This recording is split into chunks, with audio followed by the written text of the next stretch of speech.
how to find the center front jack point for your Toyota RAV4 between 2019 and 25. Now if you are using a jolly jack, then you want to jack it at the center of the car. So here, if you go down, you can see it right here. There's a hole, so you want to put the jack in here, that center hole right there. Here from the menu, it shows right there.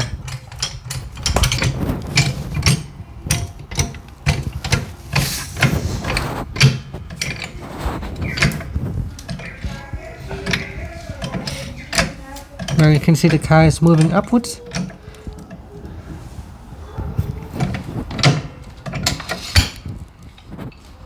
And that's it.